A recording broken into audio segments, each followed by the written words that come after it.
Today on Midlife Conversations, I've got my friend Izabella Wentz. Now, she's a pharmacist by trade, but she's a best-selling author. And I specifically wanted to have her on today to talk about thyroid. This is her expertise, thyroid and adrenals. She's got a very real story around this. And I know us, me included, you listening, thyroid is a big topic, especially in midlife. And I have a lot of my own personal questions. I myself have low thyroid. So I've got questions for you about that.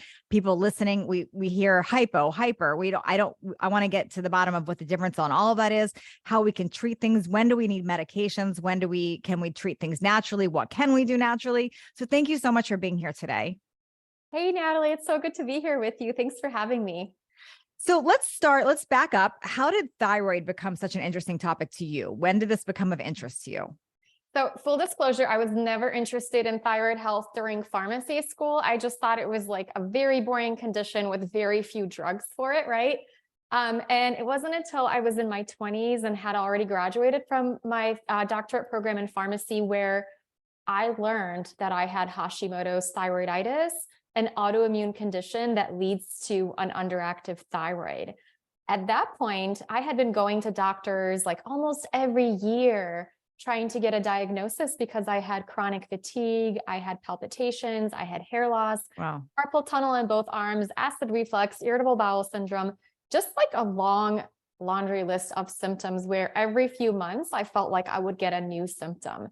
And so getting the diagnosis, I was initially very excited and relieved. And I thought, okay, great, I could get on medications and all of my problems will go away, right? Being a pharmacist, that's kind of what I thought before I was educated, right, by life. And I did start on the medication. Unfortunately, it was not a miracle cure, thyroid hormone. It helped a little bit, but then I was still stuck with most of my symptoms.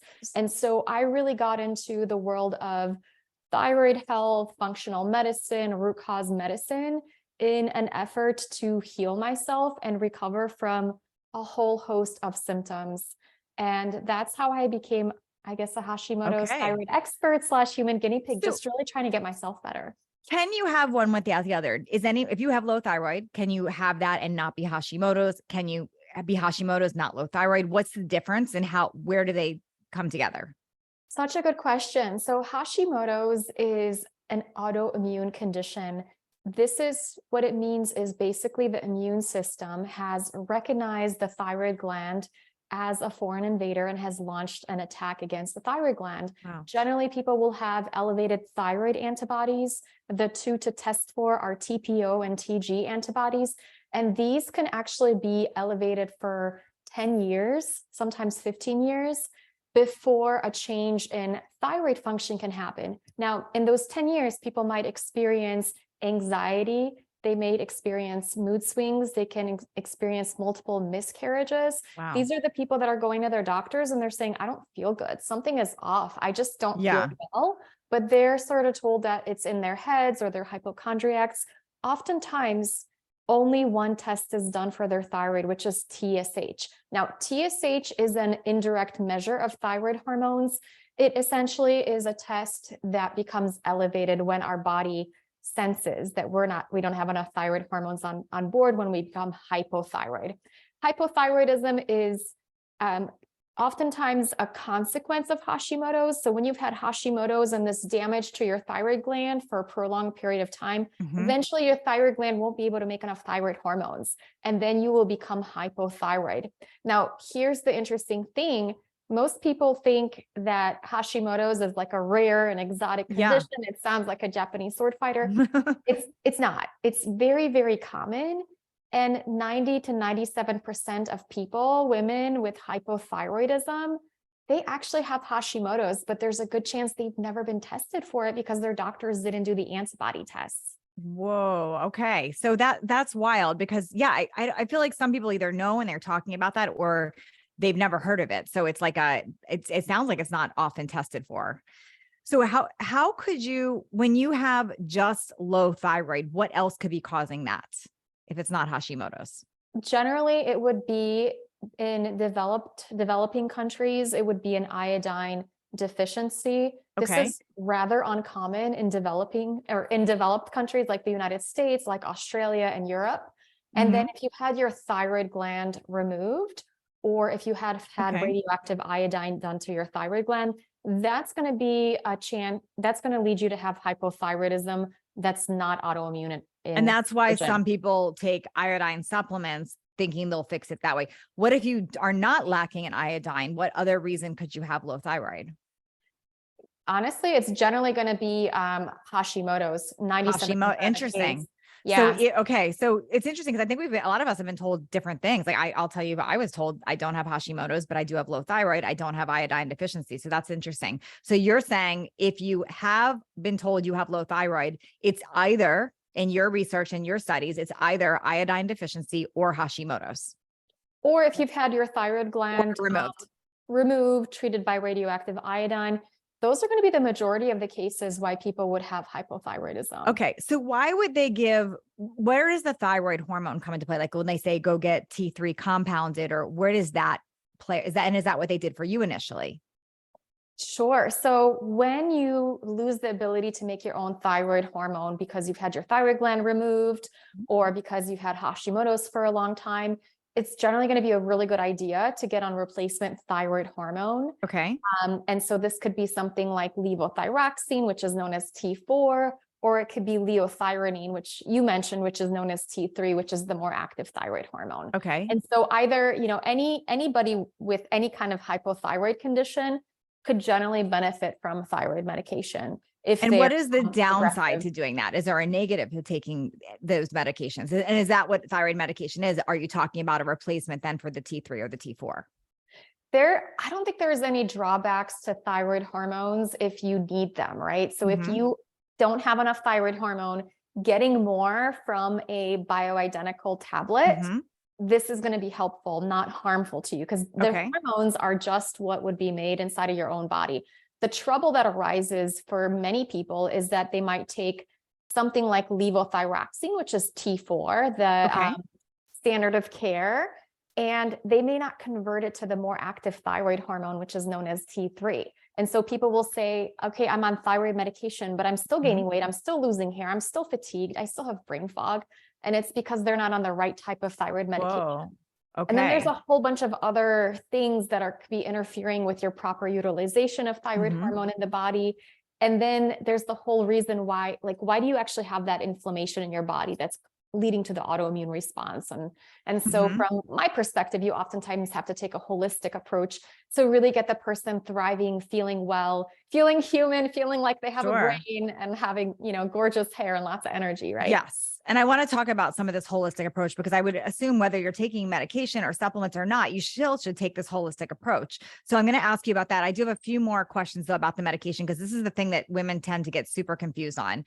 So when you say, a T3 or T4 replacement, or you name those, is there a difference? If you could explain the difference between the bioidentical or the synthetic, like what's the difference there? And what do you suggest for women? And is it kind of the same as if you're doing regular hormone replacement, where bioidentical mimics more natural in your body, where synthetic, and do you see any favors towards one or the other there? Yeah, absolutely. So Synthroid is the medication that is most commonly known and prescribed for thyroid issues, hypothyroidism. And this is a synthetic thyroid, Synthroid. Like we pharmacists nerd out about that a little bit. Yeah. This contains the T4 thyroid hormone. Generally, when you take that internally, your body has to do the work of converting the T4 into the more active thyroid hormone known as T3. On paper, this happens really, consistently all the time. In a petri dish, this happens consistently. In the human body, it doesn't always happen. So a lot of times people may not convert that T4 to T3 properly. And T3 is like what our body really needs to have that energy. And so many times people might advocate for more of a naturally derived thyroid hormone. This is generally derived from like thyroid glands of pigs. Okay. This would be something like an Armour thyroid. And this will have T4 hormone in it, as well as T3 hormone. So that the conversion is kind of done for you already, and people can just take that. And a lot of times people do feel better as far as their energy levels, their ability to have a faster, better metabolism. So, lose more weight without doing anything They have better brain function. Typically, they'll say their hair is, their hair comes back again, because a lot of women will struggle with hair loss, even though when they have hypothyroidism, even though they're on synthetic thyroid hormones. And then there's also another medication known as Tirosint. Okay. And this is a synthetic version of T4. The interesting thing about it is it's in a gel cap, and there's also a liquid version of it. And that actually tends to be better absorbed than some of the tablet formulations, because thyroid hormone absorption can be very finicky. And things like coffee can interfere with it. If you have an H. pylori infection, if you have SIBO, if you have any kind of gastritis, lactose intolerance, whole long list of reasons why you may not absorb the medication properly from the tablets. So this is also an option. And then there's also the option of a standalone T3 medication that can be synthetic. Then there's also compounded T4 and T3 medications, which could be made in various ratios. And, generally what I tell people is you want to work with a practitioner that's well-versed in all of these therapies. Yeah. To see what's best for you. Yeah. No, and it's very confusing. I know, I'm just trying to dive in. You know what's so interesting? Every time I go down a road of a topic, like right now, thyroid with you, and I could take gut health with another guest, or it's so interesting because it seems to me that most Western medicine lumps everything into, especially for midlife, it's just, oh, it's your menopause. It's just normal. It's just aging. And sometimes there's like a really simple answer. I mean, it feels complicated, but it's really simple. Like you have a low thyroid, or you have really bad leaky gut. Like there's something that is there and fixable. And I think we as women get to start speaking up about this, because when we're told by our doctor, oh, it's just your age, or it's just menopause, you just have to accept it. That doesn't feel good, because everything you described, losing hair, brain fog, gaining weight, that gets sucked up as it's just menopause. Oh, absolutely. And another interesting thing is that not a lot of people realize, but one of the peak times that women may have new onset thyroid issues is going to be during perimenopause, right? Yeah. And so you're blaming menopause for that when it's actually your thyroid. And so Wow. puberty, pregnancy, and perimenopause, they're like the 3 peak times in a woman's life. Okay. And women are going to be 5 to 7 times more likely to have thyroid issues than men. These things can go undiagnosed for decades sometimes, unfortunately. How is thyroid? Is it connected to estrogen dominance? Because some of the things you explained about low thyroid also could be described as estrogen dominance. How are those connected, and are they? Absolutely. There's a big connection with estrogen dominance. It can be a potential trigger for shifting the immune response so that you become more likely to have an autoimmune response against your thyroid. It also changes how we bind our thyroid hormones, making them less available to us. So it can be something that, maybe your body and your thyroid gland was holding on and kind of releasing enough thyroid hormone, but with that estrogen shift and that progesterone shift, you kind of shift the scale, and all of a sudden you become hypothyroid when before you were kind of getting by, right? Okay. So talk to me about I want to ask about adrenals and how this falls in, but before I don't want to forget the part about what are some natural things that we can do to help support this. Like if somebody does not want to take anything, or they don't want to, should anyone just be adding iodine in, or is that dangerous to do? And then what natural things should we be doing? Generally, people will say, they'll do a search for low thyroid and it'll be like, take some kelp, take some iodine, do some seaweed. I don't recommend doing that, because iodine is a Goldilocks nutrient. And so it can be helpful if you're deficient, but if you have Hashimoto's or an autoimmunity, then that can actually, your tolerance of iodine becomes very small. So you can actually overdose yourself. And high doses of iodine can actually trigger Hashimoto's. It's kind of like your thyroid gland needs to process iodine. And when it's already kind of struggling, you give it that iodine, and it can kind of flare up the whole system and produce more oxidative stress. So we don't want to do that. So don't self-treat with iodine. Yeah, I've seen a lot of people unfortunately get into trouble with that just by reading stuff on the internet. Because, it's the thing that comes up when you Google it. Yeah. It sounds good in theory, but there's a lot of other factors to consider. The things that do help a lot are going to be things like getting your blood sugar in balance, eating more protein and fat throughout your diet. This is one of the very first things I recommend. A gluten-free diet, about 88% of the people I worked with feel better going gluten-free. So they have less pain in their body. They have more energy, less brain fog. They tend to lose weight. these gluten-free diet works almost as well, if not better, than some thyroid Yeah. medications in my experience. And And then, I would think any autoimmune, you would yeah, want to be gluten-free and also dairy-free. So do you suggest dairy-free with this too? dairy-free, about 80% of the people Okay. do feel better. Dairy-free, it's something that I feel like people struggle with because dairy is in so many different Yeah. things, and there's a lot of different thoughts about dairy, and some may be beneficial, but generally I'll say just give it 3 weeks and see how you feel off of it. Even like people are like, but I'm dairy-free, but I use a little bit of creamer. And I'll be like, okay, for 3 weeks, let's just Yeah, give up because on that the a little creamer. tiny bit triggers it. Yeah. Yeah. And they'll be like, oh my gosh, I didn't realize it was triggering my joint pain or some of Mhm. my digestive issues and brain fog. So it is something that I do recommend doing, that elimination diet, the gluten-free, dairy-free, and then also soy-free. These are the three biggest food triggers I've identified in people, where I've had some people just do that for 3 months and they're like, okay, my thyroid condition is in remission now and I have normal thyroid function again. Wow. So it actually can go back up to normal levels by just doing those things, even without that support of those medications. In some cases it can. There's also certain supplements that can Mhm. actually get a person balanced with the early stages. Like if Okay. somebody's been hypothyroid for a long time and their numbers are just super high or elevated, generally a TSH above 10, then Mhm. I would say, you could want to get on medications, or if you're trying to have a baby, if you're super symptomatic. But if Mhm. you're kind of in that gray area where you're just like maybe starting to be hypothyroid, selenium, 83 micrograms, and then myo-inositol in 600 milligrams. Using those two together produces synergistic effects for reducing the autoimmune inflammation Wow. against the thyroid gland and potentially normalizing thyroid function. So this is something that can, like these two nutrients in combination, can bring about a remission in the early stages of Hashimoto's and a return to normal thyroid function Okay. for some people, not everybody. Yeah. Yeah. What about adrenals and how is that connected to thyroid? I know adrenals is definitely connected to estrogen dominance and cortisol weight gain. So how does this tie in with thyroid? What I've seen in people that I've worked with is generally if they have a thyroid condition, they have some degree of adrenal dysfunction.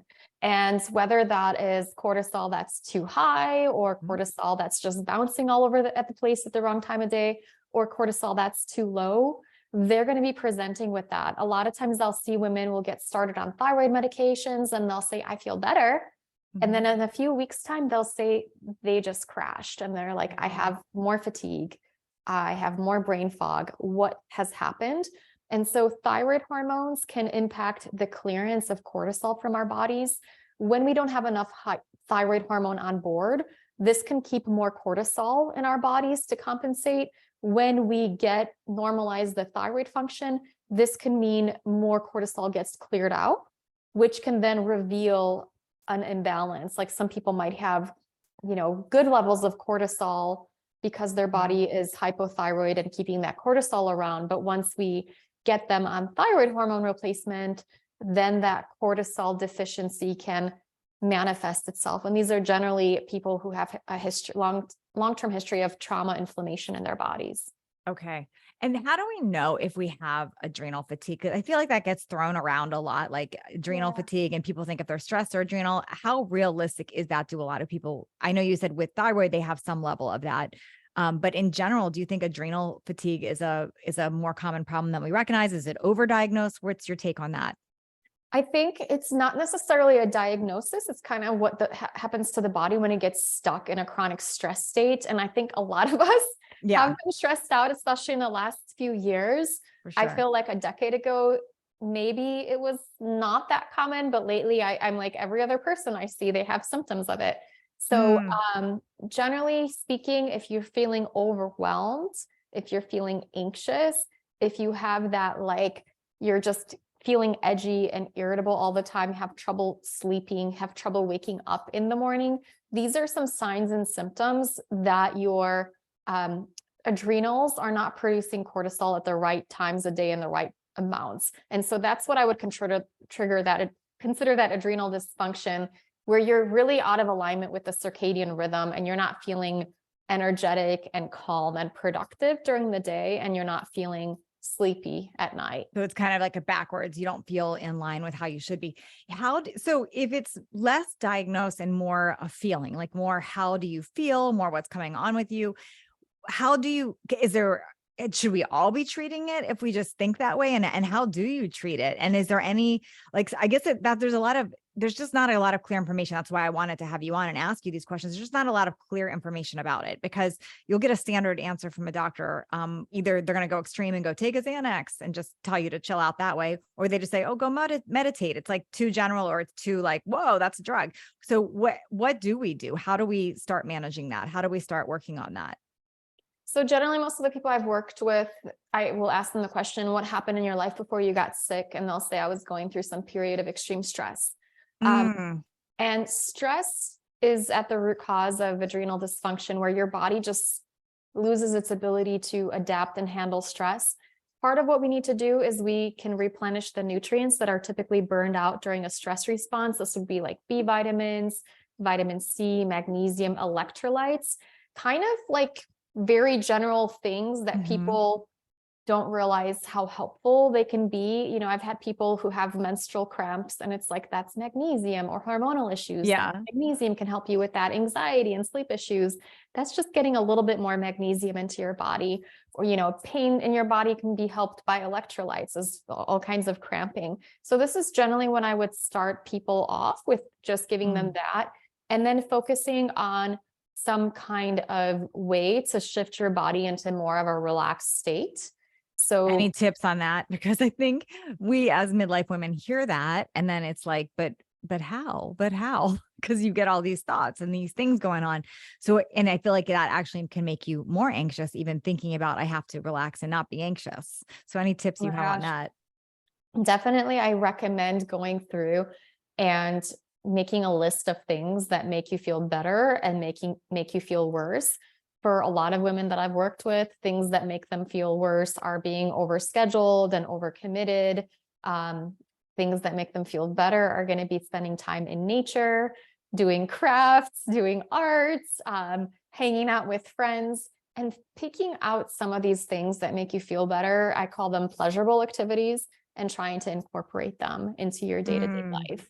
That is going to be a great way to shift from that, you know, midlife. You're probably taking care of your children, your elderly parents, your career, your home, and you've got an endless to-do list. I'm speaking from experience too, right?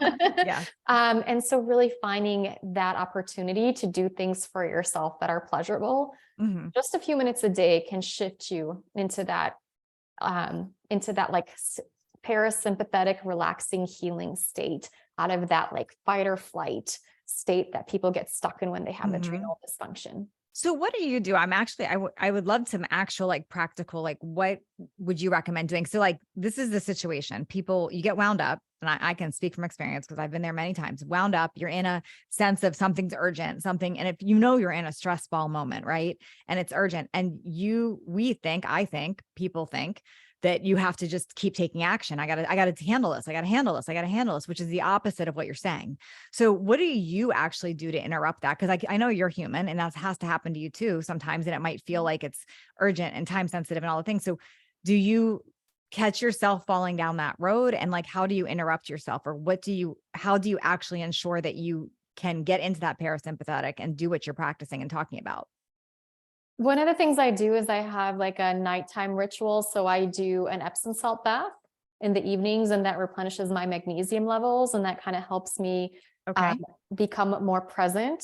I do grounding as well. So if I have a particularly tough day and everything is like, just, you know, you have your own business, so everything's crashing and, you know, like your child is sick from school and whatever is going on, just taking a few minutes to step outside, get grounded, you know, take a few deep breaths. And, you know, for some people, they'll do like mirror affirmations and just try to remember who they are. Yeah. Just take that opportunity to really slow down your breath. So will you literally interrupt yourself and say, okay, I'm in this mode, I need to get outside, take my shoes off and ground? Like, will you interrupt yourself and do that? Or you just, if I'm overwhelmed, I'll stop what I'm doing and I'll just go outside and I'll go for a walk. I'll go for a hike. I'll go for a nature walk. I'll go swimming in my pool, whatever I can do just to get out of my head. The the idea is to use your physical body or to use your hands too, to get out of your head. Some people will create art or Wow. they'll play a musical instrument. I'm not particularly gifted at any Yeah. of these Me either. things. So I'll go for a hike, and that usually Yeah. helps to That balance my actually body makes a bit. that fully clears my head to go for a hike. But I sometimes am guilty of I feel too busy to go do that. So I'm always like, and I catch myself and then I go do it. But I want to work on that too. And I know people listening want to work on that too. And that's why that's helpful to hear those real examples. So we get to all hold each other accountable. When you're feeling like you're spinning, it's what is that action you can take to interrupt that? Because if we don't interrupt it, we do create these other problems. And having adrenal fatigue, having the low thyroid, all these other issues we're creating are not making aging any better. It's making it Mhm. worse if we do that. Absolutely. And the beautiful thing about going for a hike is when you move from left to right, right? You move your left Mhm. leg and your right leg. That actually gets your different parts of your brain activated, or so I've Wow. learned. And so then whatever problem you have, you can kind of process it a little bit better. So it can actually, I don't know if you've had these experiences where I'm like, oh my gosh, everything, I'm just overwhelmed. I don't have time for everything. I have to do everything. And then I go for a hike and then I kind of figure everything out, even though I wasn't thinking about it. So Yeah. I know that my team really does not like when I get in my mode of like blah, blah, blah, a lot of things. And then I'll go for a hike and everything feels more clear. And I leave a calm message. And it's like, why did I waste their time with all this other stuff? So I understand exactly what you're talking about. I think we can be a lot more focused and really on point and be a lot more clear when we've taken that time to do those things too. So, how are you with things that naturally create a stress? Like I'm going to bring up the elephant in the room, like the cell phones. I mean, I'm assuming you're pretty good about probably not having your cell phone with you at all times, or maybe I'm wrong. But I think do you have habits that you put in place to avoid getting distracted and into stress of other people? So I used to be really good about my cell phone. I would just keep it in a separate room for most of the day, and I would just Mhm. do whatever I wanted to do throughout the day. Mhm. Then I had a young child, and it was, I was taking pictures of him, so I kind of got addicted to the phone Mhm. and, breastfeeding, and I'm like, what am I going to do for 30 minutes every 2 hours? And I had to create some really healthy boundaries around my cell phone. And so that is keeping it away, but yet I keep it the volume up in case somebody calls and needs me. Like right now, Got my it. son is at preschool, and I can't necessarily put my phone in a different room in case something happens. I'm still a parent, so I just keep the But that's volume. smart. You just keep the notification on. So it takes away that I have to have it on my hip, but you know that you're reachable if something's important. That And I makes sense. uninstalled social media from my phone. Wow. Wow. So So you that, can only check it like from if you go online, like actually onto your computer. Wow. yeah, because that ended up being just something that you can get really easily sucked Oh, into. for sure. This is interesting, and this is scary. And you end up just going through and getting Yes. stuck on the phone. And that, for me personally, I was like, it's hard to be present as a parent if Yeah, you're having, like a one-on-one relationship with your phone for sure. 90% of the day. What do you want people before we wrap up? I want to kind of tie this in a nice bow. What do you want women to know that have been told that they have low thyroid? What do you want them to know for where should they start when they've been given that information? Definitely start by empowering yourself and educating yourself about your condition. Mhm. There's a lot more that can be done than what your typical endocrinologist might say. I've heard of women that have been told they have hypothyroidism and there's like nothing that they could do about it. They're just, I was in my 20s and they were like, okay, well, you're going to be losing hair because that's what happens. You're going to be gaining weight because you're getting older. And they just tell people all of these things Yeah. that as though they were inevitable. And that's not necessarily the case. So you can actually thrive whether you have a thyroid condition or not. There might be things you may need to address, like your vitamin levels, that there are some reasons that led you to have that inflammatory response in your body. And there's some consequences of the hypothyroidism that you may wish to correct. And a lot of the symptoms are completely reversible. So like, let's say brain fog. Carnitine generally will help with that. Carnitine production can be impacted by hypothyroidism. Vitamin D, getting your levels up, can help you feel better, resolve any kind of depression that's related to hypothyroidism. Selenium is amazing for hair loss and anxiety. So there's a lot of different nutrients. There's a lot of triggers for thyroid conditions. And I do encourage you to become your own advocate and get empowered on all of the things you can do so you can feel amazing. Fantastic. Now, Izabella has a bunch of books out, and her most recent one, can you tell about your most recent one and where they can find it? My most recent book is Adrenal Transformation Protocol. You can find it on Amazon, Barnes & Noble, wherever fine books are sold. And it's a 4-week plan to overcome some of the stress symptoms like brain fog, fatigue. Who doesn't need that? We all need that. We all need that help. Thank you so much. And where can they find you on social? Even though you're only on it on your computer, she still does post some good stuff there. Where can they find you? Where Instagram, is that the main place you want them to go? Izabella Wentz PharmD is on Instagram. And then I'm still on Facebook under thyroid pharmacist Dr. Izabella Wentz. So people can find me at both places. And I do answer comments too. So thank you so much for being here. Thank you. Thank you so much for having me.